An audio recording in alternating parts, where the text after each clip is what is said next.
What does it mean to fight against the darkness outside and inside? To keep standing even when everything around you and inside you tries to break you? That's the story of Guts, but it's not just his story, it's ours too. Once, Guts was a young man searching for purpose, raised on the battlefield, hardened by survival. He carried a sword larger than himself and strength beyond human, but what he really wanted was meaning. He found it in the band of the Hawk and its leader, Griffith. Charismatic, noble, ambitious, Griffith seemed like a man who could change the world for the better. He fought not just for victory, but for a dream, or so it seemed.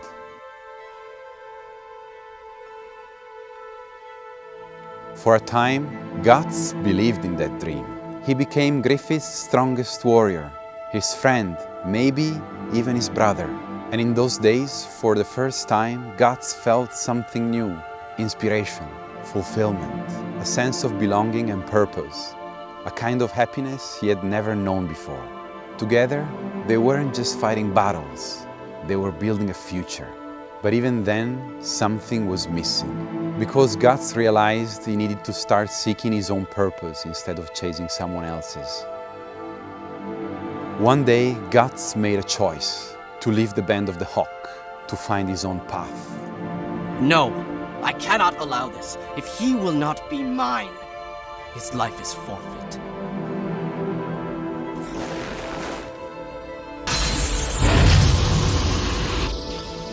Now.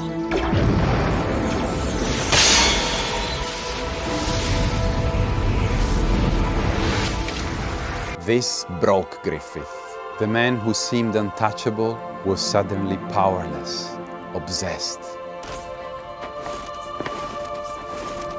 Farewell. His charisma was just a mask for his calculating ambition. Without Guts, Griffith's carefully built world began to collapse. He kept pursuing his dream, but an obsession consumed him. He wasn't himself anymore. He grew reckless, careless. And one day, while wandering without caution, he was captured by his enemies, and he never made it back. Seize that man!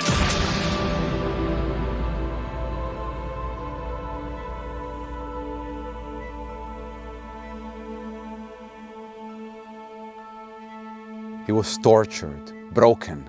His tendons were severed. His tongue was cut.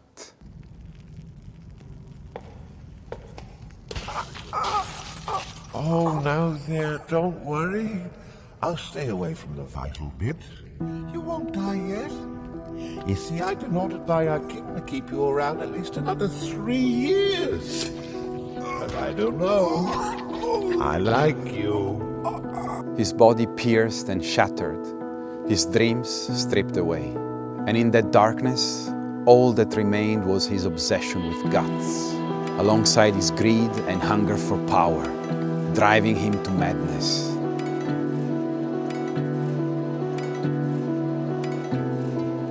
From that void of despair, the Behelit, an ancient demonic artifact that had long ago found its way to him, answered his heart's call, and his destiny as the vessel for the Eclipse came to be.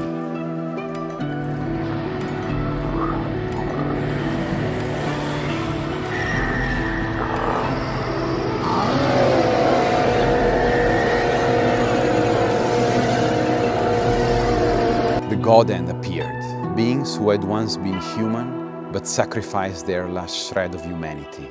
Their last tear shed, they became pure desire, pure hunger for power and darkness. The time has come for the blessing. In this, our final chapter, our final destination. The end of days draw near for our sacred children. Enjoy this hallowed feast in all its glory. And you, our disciple, you are the chosen one. You know the price, the vision told him. You always knew what you were willing to sacrifice. And he did. Griffith gave up his humanity. He betrayed everyone who trusted him. he sacrificed the Band of the Hawk because his desire mattered more than their lives.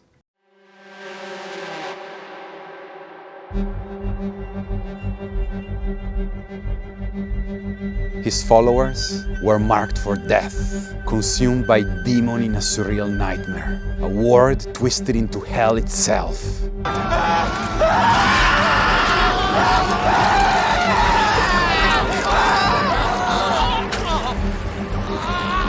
And Griffith was reborn, not as the man Guts once knew, but as Femto, the fifth member of the God Hand.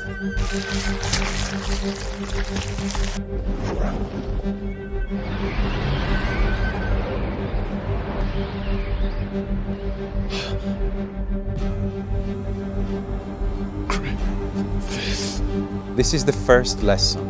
Be careful who you follow. Some leaders wear masks of compassion, of nobility, of promises to protect the people around them. But inside, they're cold, calculating, willing to sacrifice anything and anyone to get what they want. And if you walk their path, their corruption might become your corruption, and their damnation might become your damnation. And by the time you realize it, it might be too late.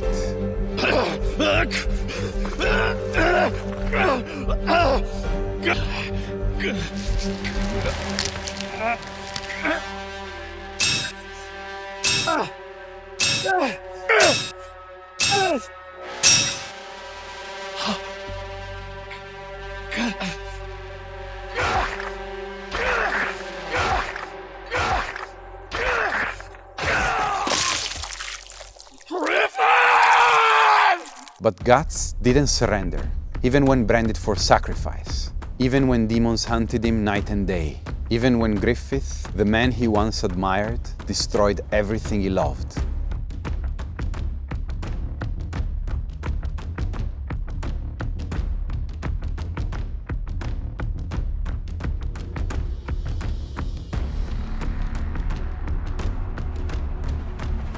Guts kept fighting. And that fight wasn't just against the monsters outside. It was also against the monster he harbored inside. The rage, the bloodlust, the hellhound within him that wanted to consume everything. I see. Let go. This. Let go of everything. This is my. Let go. Let go of everything.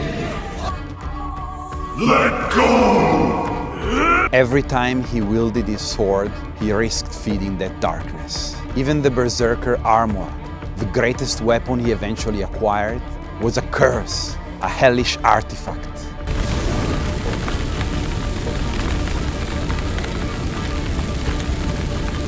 It gave him superhuman power, but it tried to pull out his darkness and have it swallow him completely. The armor helmet even took the shape of the hellhound that haunted his mind, becoming a manifestation of his inner darkness.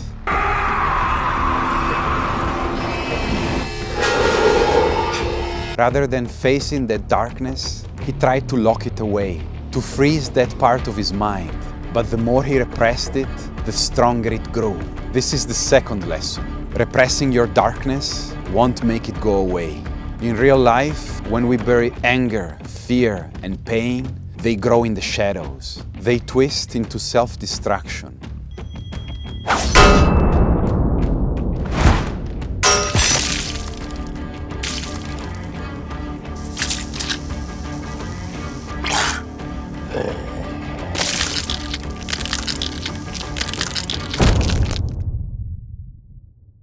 Like Guts, we can become trapped in cycles of violence, outward and inward. But there's another path, one that seems harder, but actually leads to more happiness. Facing those dark parts, understanding them, integrating them into strength, not letting them control us. Griffith's fall wasn't just about ambition. It was about attachment, the hunger for success at any cost.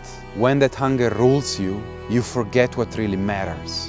Friendship, loyalty, compassion, they become meaningless. Griffith chose to sacrifice all of that for his goal. And in doing so, he didn't gain power, he gained damnation. And this happens in real life too. people who betray friends, family, even their own values, for money, status, control. They become like Griffith, corrupted, rotten inside, and it never ends well.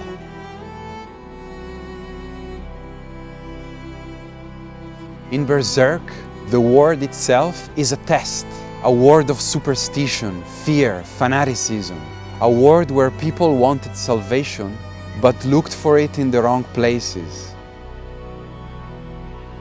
They followed charismatic figures. They sought to destroy what they didn't understand.